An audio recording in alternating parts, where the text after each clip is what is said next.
Everyone, मैं doctor Vinita. पिछले video में मैंने साइकोथेरेपी के बारे में काफ़ी कुछ बातें की थी आपसे, और साइकोथेरेपी स्टार्ट करने से पहले कुछ चीज़ों का जो ध्यान रखना पड़ता है उसके बारे में डिस्कशन किया था। चलिए इसी सीरीज को आगे बढ़ाते हुए आज हम बात करेंगे साइको एनालिटिक थेरेपी के बारे में। ये थेरेपी फ्रॉइड की साइको एनालिटिक थ्योरी पर बेस्ड है, जिसका मतलब है मनोविश्लेषण। यानी इस थेरेपी में किसी भी व्यक्ति के मन का विश्लेषण किया जाता है। जैसा कि आप जानते हैं कि इस थ्योरी में किसी भी व्यक्ति की चाइल्डहुड मेमोरीज, उसके कॉन्फ्लिक्ट्स, फुलफिल इच्छाएं, उसका साइकोसेक्सुअल डेवलपमेंट कैसा हुआ है, इन सब चीजों पर विशेष ध्यान दिया जाता है।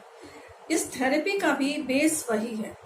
यानी किसी भी व्यक्ति के व्यक्तित्व में अगर किसी तरह की समस्या आ रही है तो उसके अनकॉन्शियस में जो उसकी कुछ अनफुलफिल्ड मेमोरीज हैं, कुछ कॉन्फ्लिक्ट्स हैं, कुछ द्वंद्व हैं, कुछ उसका साइकोसेक्सुअल डेवलपमेंट से रिलेटेड कुछ प्रॉब्लम्स हैं, इन सब का कहीं ना कहीं प्रभाव होता है और इन्हीं चीज़ों को इस थेरेपी में डील किया जाता है।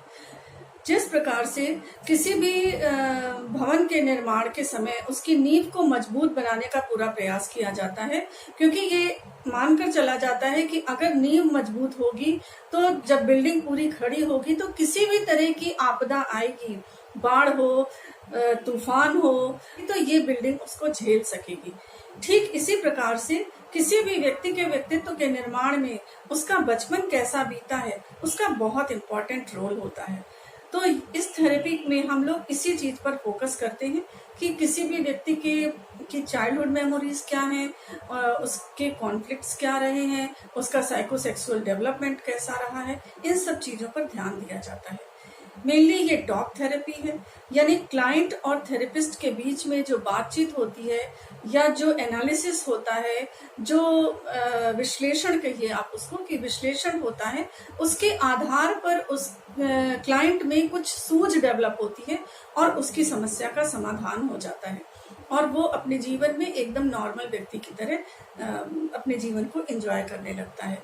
तो जो इस थेरेपी का जो की पॉइंट है वो साइकोसेक्सुअल डेवलपमेंट, अनकॉन्शियस और उसके जो अंतर्द्वंद हैं या अनफुलफिल्ड मेमोरीज हैं, यही इसके की पॉइंट्स हैं। इन्हीं को ध्यान में रखते हुए उसके अनकॉन्शियस को खंगालने की कोशिश की जाती है। तो चलिए अब हम इस थ्योरी को डिटेल में समझने की कोशिश करते हैं कि इसका प्रोसेस क्या है, कौन कौन से स्टेजेस के थ्रू ये थेरेपी आगे बढ़ती है और किस प्रकार से इसका टर्मिनेशन होता है, ये थेरेपी समाप्त हो जाती है। तो चलिए इन सब बारे में हम बातचीत करेंगे। साइको एनालिटिक थेरेपी यानी मनोविश्लेषणात्मक चिकित्सा पद्धति। ये पद्धति, जैसा कि इसके नाम से ही पता चल रहा है कि ये मन का विश्लेषण करने की चिकित्सा पद्धति है और ये पद्धति फ्रॉइड द्वारा बताई गई और ये फ्रॉइड के ही बताए गए मनोविश्लेषणात्मक थ्योरी पर बेस्ड है। तो जैसा कि आप जानते हैं, पहले हमने आपसे डिस्कस किया हुआ है कि मनोविश्लेषण थ्योरी जो है पर्सनैलिटी की, जो कि फ्रॉइड द्वारा बताई गई थी, उनका मेन जो फोकस है वो किसी भी व्यक्ति के साइकोसेक्सुअल डेवलपमेंट, ईगो डेवलपमेंट और उसके कॉन्शियस अनकॉन्शियस माइंड पर डिपेंड करता है। तो ये जो थेरेपी है ये भी बहुत हद तक, या यूँ कहिए कि मुख्य रूप से किसी भी व्यक्ति के साइकोसेक्सुअल डेवलपमेंट, उसके चाइल्डहुड डेवलपमेंट, प्लस उसके अनकॉन्शियस दिमाग में क्या चीज़ें हैं, उन सब के आधार पर, या उसके अंदर कौन कौन से अंतर्द्वंद चल रहे हैं, कॉन्फ्लिक्ट्स चल रहे हैं, उसकी कौन कौन सी अनैतिक इच्छाएं हैं जो कि पूरी नहीं हो पाई किसी वजह से, उन सब की स्टडी करने के साथ ही ये थेरेपी आगे बढ़ती है। तो किसी भी क्लाइंट और थेरेपिस्ट के बीच में मुख्य रूप से ये टॉक थेरेपी के रूप में आगे बढ़ती है और इसके कुछ स्टेप्स हैं, कुछ स्टेजेस हैं, उन सब के बारे में हम अभी डिटेल में आपसे बात करेंगे। तो इस थेरेपी का, किसी भी थेरेपी का मुख्य उद्देश्य क्या होता है कि जब क्लाइंट आपके सामने आता है तो आप उसकी कंप्लीट हिस्ट्री लेते हैं, उसकी प्रॉब्लम्स को समझते हैं, उसके आधार पर उसकी जो कॉजेज़ होते हैं उसको निकालने की कोशिश की जाती है। उसी प्रकार से साइको एनालिटिक थेरेपी भी जो है, इसमें भी किसी भी व्यक्ति के कॉन्शियस ब्रेन के ज़्यादा अनकॉन्शियस ब्रेन पर ज़्यादा फोकस किया जाता है। ये पिक्चर जो है ये भी वही दिखा रही है कि जो व्यक्ति आपसे बात करता है या बोल रहा है या वो दिखा रहा है, इससे ज़्यादा ज़रूरी ये है कि उसके अनकॉन्शियस में क्या क्या चीज़ें हैं उसको जानने का प्रयास ज़्यादा किया जाता है। तो थेरेपिस्ट का ये रोल बनता है कि जो भी क्लाइंट आपके पास इस समस्या से रिलेटेड आता है उसको थ्रू टॉक थेरेपी इस सब चीज़ों के बारे में जानने का प्रयास किया जाता है और एक सूझ डेवलप की जाती है उसकी प्रॉब्लम से रिलेटेड, और व्यक्ति वो फिर सामान्य हो जाता है और अपना सामान्य जीवन जीने लगता है। इसके लिए सबसे पहले हम एक जो साइको एनालिटिक थ्योरी है उसका सिंपल रिव्यू ले लेते हैं कि किसी भी व्यक्ति के व्यक्तित्व का निर्माण इन तीनों टोपोग्राफिकल एस्पेक्ट से होता है, कॉन्शियस, अनकॉन्शियस और सबकॉन्शियस। इसके बारे में आप पहले ही पढ़ चुके हैं। अगर आपने नहीं पढ़ा है तो आप मेरा इसके पहले वाला वीडियो जो है जिसमें मैंने पर्सनैलिटी की साइको एनालिटिक थ्योरी का डिस्कशन किया है उसमें जाकर के आप इसका डिटेल देख सकते हैं। दूसरा एस्पेक्ट होता है डायनेमिक एस्पेक्ट। इसके बारे में भी उस वीडियो में कंप्लीट एक्सप्लेन किया गया है जिसमें इड, ईगो और सुपर ईगो के बारे में बताया गया है। तो किसी भी व्यक्ति के व्यक्तित्व के चाहे टॉपोग्राफिकल एस्पेक्ट हो या डायनेमिक एस्पेक्ट हो, इन दोनों एस्पेक्ट में थोड़ा सा अगर किसी तरह का मेल एडजस्टमेंट होता है तो उसकी पर्सनैलिटी में भी, उसके बिहेवियर में भी वो सब चीज़ें दिखाई देनी संभव हैं। तो ये जो मेल अडेप्टिव बिहेवियर है या किसी व्यक्ति की का गलत तरीके का सोच है या उसके आधार पर वो खुद कुछ प्रॉब्लम्स को फेस कर रहा है, उसकी पर्सनैलिटी में कुछ ऐसी एबनॉर्मलिटीज़ डेवलप हो गई हैं, इन सब के बारे में जानने समझने और उसके पेशेंट के अंदर एक सूझ डेवलप करने का जो एक विज्ञान है वही साइको एनालिटिक थेरेपी है। इसको थोड़ा सा और अगर हम ईजीएस्ट वे में समझाने की कोशिश करें तो आपको याद होगा बचपन में जब माँ स्वेटर बनाती थी तो हम बच्चों को एक लच्छा दे दिया जाता था कि आप इसको बैठकर गोले बनाओ, सुलझाकर गोले बनाओ, क्योंकि उन गोलों से स्वेटर को बनाना आसान होता है। लेकिन हम लोग लच्छे तो बड़े आराम से बैठ जाते थे बनाने के लिए, लच्छों के गोले बनाने के लिए तो बैठ जाते थे हम लोग, लेकिन बीच बीच में कुछ उलझनें आती रहती थी और उसको हम हर संभव कोशिश करते थे कि वो सुलझ जाए, और अगर वो नहीं सुलझती थी तो हम माँ के पास दौड़ के जाते थे और माँ से सुलझाने के लिए बोलते थे और माँ थोड़ा सा इधर उधर करती थी और वो उलझन सुलझ जाती थी और हम फिर गोले बनाना शुरू कर देते थे। तो ये जो सिंपल ये जो प्रोसेस है एग्जैक्ट कुछ ऐसा ही ये साइको एनालिटिक थेरेपी प्रोसेस है, जिसमें जो क्लाइंट होता है वो उसकी ज़िंदगी स्मूथ चल रही होती है लेकिन कहीं कहीं पर वो फंस जाता है, कुछ उलझ जाता है और वो खुद से उस उलझन को नहीं सुलझाने में सक्षम होता है। तब वो एक थेरेपिस्ट की मदद लेना चाहता है और हम एज अ थेरेपिस्ट उसको उस उलझन को सुलझाने में मदद करने में कुछ अपना रोल प्ले करते हैं। इस थेरेपी की शुरुआत के लिए या इस थेरेपी को प्रोसेस में लाने के लिए हम कुछ स्टेजेस से गुजरते हैं, जिसमें सबसे पहली स्टेज है प्राइमरी स्टेज, जिसको कि कमिटमेंट स्टेज भी कहा जाता है। कमिटमेंट स्टेज का मतलब हुआ कि थेरेपिस्ट और क्लाइंट के बीच में कुछ इस तरह का कमिटमेंट होता है, वो कॉन्शियसली या अनकॉन्शियसली होता है कि थेरेपिस्ट जो है वो क्लाइंट की मदद करना चाहता है और क्लाइंट जो है वो थेरेपिस्ट की मदद लेना चाहता है। तो ये दोनों तरफ से एक्सेप्टेंस होती है और ये जो एक्सेप्टेंस होती है यही कहीं ना कहीं रेपो का रोल प्ले करती है। ये जो एक्सेप्टेंस जब क्लाइंट को हो जाती है कि ये थेरेपिस्ट है, ये हमारी प्रॉब्लम को सॉल्व कर सकता है, हम इस पे विश्वास कर सकते हैं, तो ये जो विश्वास डेवलप होता है यही रेपो होता है। और किसी भी थेरेपी को स्टार्ट करने के लिए ये रेपो होना बहुत ज़रूरी होता है और ये रेपो इस्टेब्लिश करने के ही क्रम में इनिशियल कुछ मीटिंग्स होती हैं, कुछ प्रॉब्लम्स और सिम्टम्स को जानने की कोशिश की जाती है कि वो जो क्लाइंट है या पेशेंट है वो किस तरह की प्रॉब्लम से या सिम्टम्स को फेस कर रहा है। इसके साथ ही पेशेंट को हम एक्सपेंडिचर के बारे में भी बताते हैं, क्योंकि ये बहुत एक लंबी चलने वाली प्रक्रिया होती है और पेशेंट के लिए ये बहुत ज़रूरी होता है कि वो इस टोटल प्रक्रिया में कितना खर्च आएगा उसकी वो जानकारी उसको हो। क्योंकि आप भी ये समझते होंगे कि कोई भी चीज़ जो हमको इजीली अवेलेबल हो जाती है या फ्री में मिलती है तो उसकी वैल्यू थोड़ी सी कम होती है, लेकिन जब हम उस चीज़ को पैसे से ख़रीद कर लाते हैं तो उसकी वैल्यू, उसकी इम्पोर्टेंस बढ़ जाती है। तो कुछ इसी थ्योरी पर ये चीज़ बेस्ड है। प्लस एक कंटिन्यूटी भी बनी रहती है पेशेंट की तरफ से कि मैंने इतना खर्च किया है तो मुझे समय समय पर अपने डॉक्टर के पास या अपने थेरेपिस्ट के पास इलाज के लिए या काउंसलिंग के लिए या थेरेपी के लिए जाना है। तो ये एक कंटिन्यूटी बनाए रखने के लिए भी इन सब चीज़ों की इम्पोर्टेंस होती है। नेक्स्ट, इसमें क्लाइंट को टाइम और ड्यूरेशन भी बता दिया जाता है, यानी कितने समय तक ये प्रक्रिया चलेगी, चलने की उम्मीद है, और कितने कितने ड्यूरेशन पर मीटिंग्स होंगी और पर वीक कितनी सिटिंग्स होंगी, इसके बारे में भी क्लाइंट को बता दिया जाता है, सो दैट कि ये सारी चीज़ें उसके दिमाग में पूरी तरह से क्लियर रहें।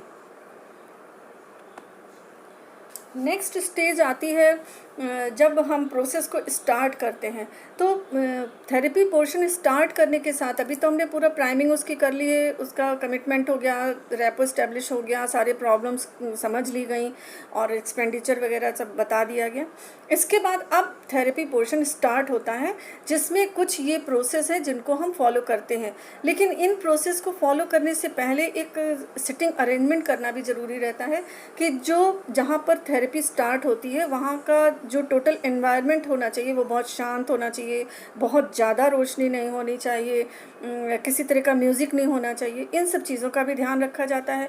प्लस ये ध्यान रखा जाता है कि जिस भी रूम में मीटिंग होगी वहाँ पर बहुत रोशनी कम हो, जिससे कि थेरेपिस्ट और क्लाइंट के बीच में जो फेशियल एक्सप्रेशन है उसका आदान प्रदान ना हो, क्योंकि इसका असर कहीं ना कहीं क्लाइंट के जो एक्सपोजर होता है, जो कि वो अपने थेरेपिस्ट को बताना चाहता है, समझाना चाहता है, बोलना चाहता है, उस पर ना पड़े। इस चीज़ को ध्यान में रखते हुए रूम को डार्क रखा जाता है। साथ ही सिटिंग अरेंजमेंट भी कुछ इस तरह से किया जाता है कि जो थेरेपिस्ट है वो हमेशा ही क्लाइंट के पीछे की तरफ बैठता है, ताकि जो क्लाइंट है वो थेरेपिस्ट के फेशियल एक्सप्रेशन को रीड ना कर पाए, पढ़ ना पाए, समझ ना पाए, और उससे उसके जो फ्लो है उसमें कहीं कोई रुकावट ना पैदा हो। इन चीज़ों का विशेष ध्यान दिया जाता है। और उसके बाद ये प्रोसेस स्टार्ट होता है जिसमें free association, analysis of dreams, analysis of transference, analysis of resistance and interpretation. तो ये सारे प्रोसेस के बारे में हम आपसे आगे बात करते हैं। तो ये टोटल प्रोसेस है जिनके थ्रू ये पूरा थेरेपी गुजरती है। तो चलिए बात करते हैं ड्रीम्स के बारे में। तो सबसे पहला प्रोसेस होता है कि पेशेंट किस किस तरह के ड्रीम्स देखता है उसके बारे में थेरेपिस्ट जानने का प्रयास करता है ड्रीम एनालिसिस के द्वारा। तो ड्रीम एनालिसिस में ड्रीम मैकेनिज्म को जानने का प्रयास किया जाता है, यानी कुछ कॉन्शियस माइंड में किसी भी व्यक्ति के कुछ लेटेंट कंटेंट्स होते हैं और वही ओपन होकर के ड्रीम्स में आते हैं। तो जो ड्रीम्स में आते हैं वो ओपन कंटेंट होते हैं, लेकिन उससे रिलेटेड कुछ कंटेंट्स ऐसे होते हैं जो कि ड्रीम में नहीं आकर के वो अभी भी अनकॉन्शियस में ही रहते हैं। तो ये लेटेंट से ओपन कंटेंट में ट्रांसफ़र होने का जो प्रोसेस होता है इसी को ड्रीम मैकेनिज्म कहा जाता है। तो एज अ थेरेपिस्ट ये जानने का प्रयास किया जाता है कि वो कौन कौन से लेटेंट कंटेंट हैं जो कि ओपन कंटेंट के रूप में ट्रांसफ़र होकर के दिखाई दे रहे हैं, और ये सब चीज़ें ड्रीम में आने वाले लोगों के बारे में, उसमें ऑब्जेक्ट्स के बारे में, कुछ फिगर्स आते हैं, कुछ जानवरों का उसमें ड्रीम में वो इन सब चीज़ों को देख सकता है। इन सब चीज़ के बारे में एक एनालिसिस किया जाता है। और इसी प्रोसेस में जो जब पेशेंट ड्रीम को बताता है उसी प्रोसेस में एक ये 4-5 चीज़ें जो हैं इनके बारे में भी कंप्लीट एनालिसिस किया जाता है, जैसे कंडेंसेशन यानी संक्षेपण।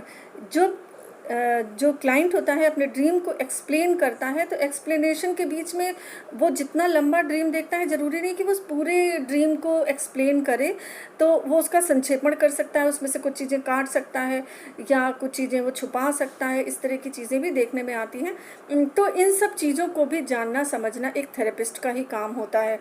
इसके अलावा डिस्प्लेसमेंट के बारे में भी समझने की कोशिश की जाती है कि डिस्प्लेसमेंट यानी कि वो कौन सी इच्छाएँ हैं जो वो किसी और व्यक्ति के द्वारा पूर्ण करने की इच्छा रखता है, लेकिन स्वप्न में वो उसको दूसरे के ऊपर डिस्प्लेस कर देता है, उसके ऊपर वो रख के उन इच्छाओं की पूर्ति करने के लिए स्वप्न में वो एक्सप्लेन कर सकता है। फिर सिम्बोलाइजेशन देखने को मिलता है, ड्रीम में कुछ ऐसे संकेत, कुछ ऐसे ऑब्जेक्ट्स दिखते हैं, उसके द्वारा भी एनालाइज करने की कोशिश की जाती है कि उसके अवचेतन में क्या चीज़ें चल रही हैं जिससे जो कि इस सिंबल के रूप में स्वप्न में आ रही हैं।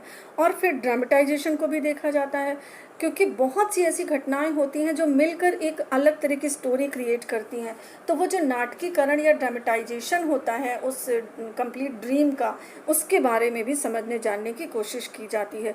और इन सब को जानने के बाद एक सेकेंडरी एलेबोरेशन भी होता है। इन सबको जानने के साथ कुछ सेकेंडरी एलेबोरेशन करने का भी एक प्रोसेस किया जाता है, और इसके आधार पर टोटली ड्रीम एनालिसिस प्रोसेस चलता है। अब हम बात करेंगे फ्री एसोसिएशन की।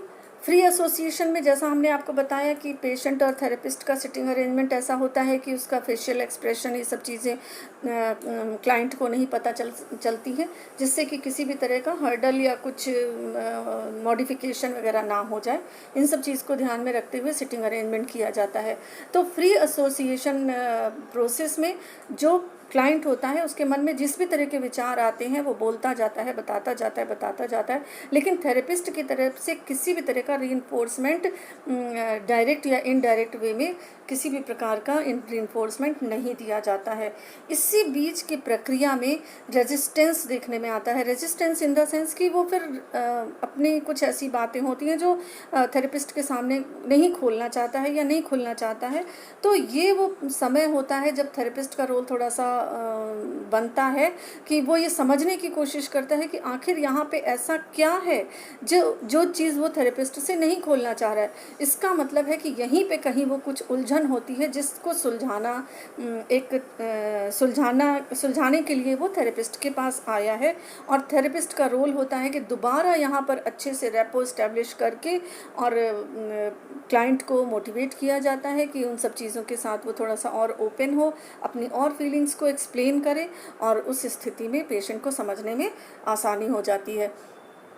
इसके बाद इस रेजिस्टेंस का एनालिसिस किया जाता है कि उसका क्या मतलब है, उसके बारे में जानने की कोशिश की जाती है, और फिर उसका कंप्लीट इंटरप्रिटेशन होता है।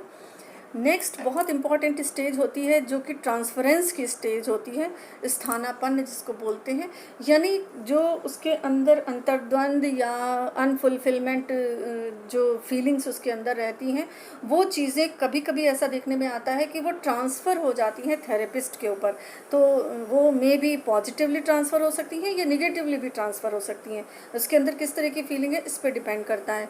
यानी अगर मान लीजिए लव अफेक्शन है किसी के प्रति उसका, तो वो हो सकता है कि वो थेरेपिस्ट पे ट्रांसफ़र हो, जिसको कि हम पॉजिटिव ट्रांसफरेंस बोलेंगे।